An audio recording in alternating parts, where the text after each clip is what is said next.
magandang araw, magandang gabi po sa inyong lahat.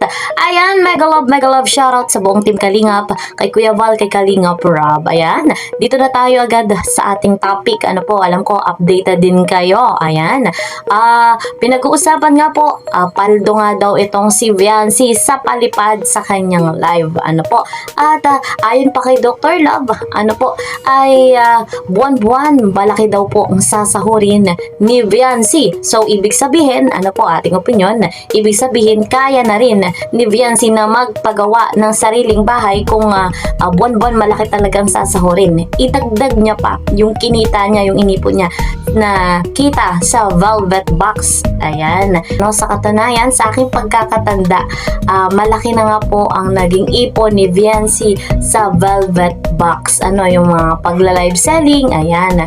And ang pagkakatanda ko din sa vlog ni Iking dati, ano, may nabili ng lupa. Ayan, dahil nga po sa kinita sa Velvet Box. Wow, thank you talaga sa Velvet Box. Kung wala ang Velvet Box at kung wala ang Team Kalingap, grabe, napakagandang opportunity talaga na ipinagkakaloob ng Team Kalingap at ng Velvet Box. So, meaning to say, buwan-buwan, malaki ang kikitain.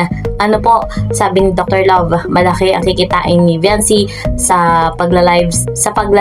Ayan, ano po. And paldo sa palipad. Ayan. So, ibig sabihin, kaya na nga pong magpagawa ng sariling bahay, lalo pa nga. At sinasabi nila na delikado yung pinagawang bahay ng Team Kalingap, ni Kalingap Rob. Delikado at bitak-bitak. So, kailangan na nga talaga nila ng una nilang project ay sariling bahay ni Viancy, nang sa ganon ay makaalis sila sa delikadong bahay na sinasabi nga po nila na bitak-bitak. So, ano pa nga ba ang sinasabi ni Mang Iking? Ano po ating alamin sa videong ito. Panoorin nyo po. Hindi ko muna tutumbukit. Eto muna, ha? Okay, tuloy. Kasi pag sigurado ako, Sigurado! Isipin nyo, ha? Sigurado raw. kapag nag-umpisa na mag-vlog si Beyonce, Kapag nag-umpisa na mag-vlog si Beyonce ay ano? Yayaman. yayaman niya. Bakit? Eto! Ha? Kahit daw, sa ayaw sa gusto. Hindi niya kailangan maging superstar. Oo, hindi kailangan sumikat, hindi niya kailangan ng maging superstar. Ikita kahit mag-live nang walang boses. Walang joke, ha? Talagang inasahan mong yayaman talaga doon. Sa tingin mo ba, kapag siya ay patuloy at patuloy, araw-araw, na magla-live, habang buhay, ang mga tao ay magpapalipad, pwede. Ubusin nila yung pera nila bilang pagpapakasakit sa Kalingap, bilang makipagkompetensya na wala naman nakikipagkompetensya. Maaari yung mamat. Hikayatin mo, manawagan ka, na payamanin si Beyonce. Ganun na dapat ang gawin mo. Ayan ang ginagawa mo eh. Ha?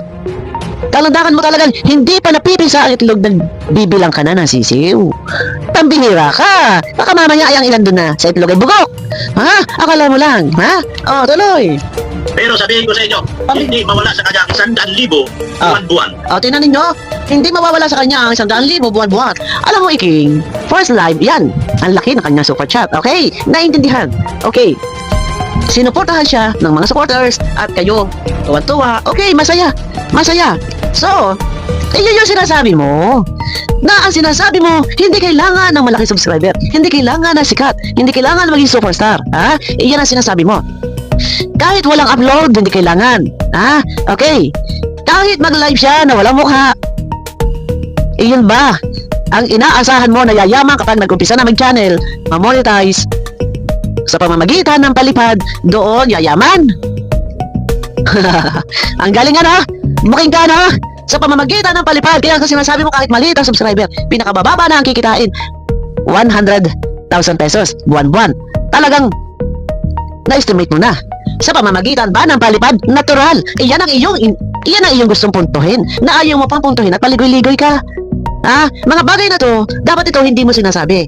Mawalang galang, lalo na sa ibang mga sponsor na mauutak. Sa ibang mga reactor na marunong mag-analyze, may isip nila, paano ito kikita ang isang YouTube channel na to na walang upload, walang susubaybayan yung tao, aabangan yung tao, panunuorin yung tao para maka-gain ng revenue. Sa mga reactor na magaling mag-analyze, masasapol ka dito, ha? 100,000 buwan-buwan Ang kikitain. kapag nag-vlog na yan. Dahil sa palipad. Natural! Sa palipad kikita. Ha? Kasi kung views ang aasahan, walang upload video. Pero mga bagay na to, ha? Agad ay nai-announce mo na. Ha? Ngayon, ayan, sa inyo mga nagsa-super chat, ipagpatuloy nyo ang pagsuporta nyo. Ha? Pag wala kayong pera, okay, mangutang kayo bilang pagsuporta.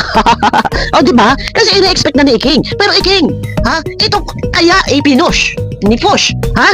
Ang pagbablog dahil iyon ang sinasabi mo. Siguro, nandiyan kayo, nag-uusap na sa kayo, kaya sinabi mo. Tapos sabi mo, strong na yan, matatag na yan. Akala ko ba, sabi, aanhin mo ang pera. Kung nakasalalay naman daw ang kanyang anak. Narinig mo ba yan? Na sinabi ni Nanay Hansel. Aanhin daw ang pera. Kung nakasalalay naman daw ang kanyang anak, aanhin daw ang pera kung sila ay nasa kalinga pa. Tapos may mga natatanggap, aanhin naman daw ang pera kung ang kanilang mga anak ay nakasalalay. Iyan ang magandang tanong. Aanhin. Ang daming pera kung punong-puno naman, kung marami naman basher. Kabi-kabila ay may nag-reaction at hindi pabor sa kanila. Di ba? Yun ang tanong. Oh, sabi ni Nanay Hansel, aanhin ang madami pera kung kami nasa kalingap. Tapos, kung nakasalalay naman yan ang anak ko ay aanhin niya ang marami pera kung sila naman ay kabi-kabila ay may tumitira. Di ba? May mga nag-reaction dyan na below the belt, may mga laman lagi ng pahalagan. Oh, di ba? Kabi-kabila thumbnail. Di ba? Ako lang ay nagugulat sa'yo. Agad ay na-estimate mo na hindi bababa na 100,000 nakikitain buwan-buwan. Di ba? Ang galing ng ang talas ng radar mo. Dahil, tumbukin mo na, kikita sa mga palipad, so inaasahan mo. At dito minabanggit ka, ha, na ikaw ay hihingi na lamang sa iyong anak-anakan. So, mamamorsyento ka, ay wow, ha? Wow, wag ganon. That's real talk. That's real talk. That's real talk. Ha? Real talk yung sinasabi mo nakikita ng malaking halaga. Pinakamababa ang 100,000 kikita sa pamamagitan ng mga viewers na magpapalipad. O, di ba? Magaling. Pero yung mga baga na to, ina-expect mo na, inaasahan mo na magpapalipad sila. Paano? Hindi kasi lahat ng tao araw-araw ay nasweldo. Ayan, thank you so much kay Madam Bopil. Napakalinaw, napakaganda ng kanyang paliwanag.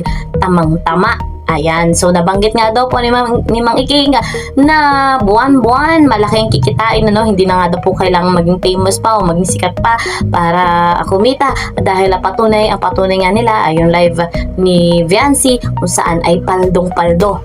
So, ganun pa man, ay di maganda, congrats kung laging paldo-paldo. Sana hindi lang sa ngayon yan, sana every live, ayan, nang sa ganun ay may sakatuparan na makapagpagawa ng bahay, idagdag na yung kinita sa Velvet Box.